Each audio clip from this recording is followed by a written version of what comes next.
Donc moi, si j'étais le directeur général des Maple Leafs, je continuerais sur ce que j'ai fait à la date limite des transactions. Tu es allé chercher des actifs pour tes Roy, tes McMahon, tes Lawton.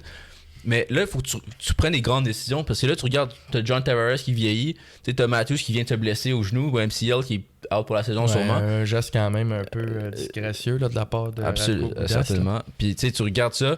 Si tu regardes aussi Nylander, comme on vient de parler, qui a un cancer, qui a pas l'air de bien... il a pas l'air d'inspirer une culture gagnante à Toronto.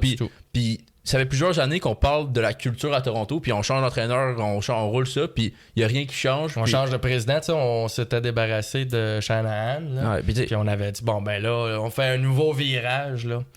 Il n'y a rien qui a changé, puis il faut peut-être commencer à regarder sur la glace les joueurs, puis l'impact qu'il amène. Oui, Nylander, on l'a dit, il produit en série, oui, c'est un excellent joueur de hockey, mais faut que tu regardes aussi, qu'est-ce que tu peux aller chercher pour William Nylander, qu'est-ce que tu peux aller chercher pour Austin Matthews, puis est-ce que ça pourrait avantager ton équipe dans l'avenir?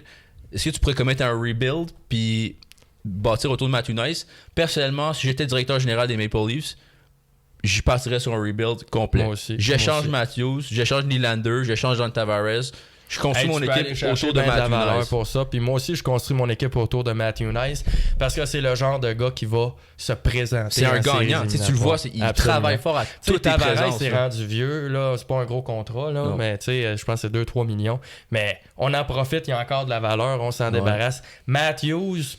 Tu peux aller chercher de la valeur incroyable. C'est un joueur, si tu le gardes, s'il y en a un que tu pourrais garder, c'est lui, puis c'est le visage de l'équipe, c'est le capitaine, puis c'est un joueur de centre. Mais il commence à être vieux. Il n'y a aucun point à le garder. Si tu veux commettre un rebuild, il faut que tu aies cherché le plus d'actifs possible pour reconstruire ton équipe. Quand tu vas redevenir compétitif, Matthews va déjà avoir 32, 33. Fait que, tu sais, je suis d'accord avec toi. Liquide ça, mais ça commence avec Nylander.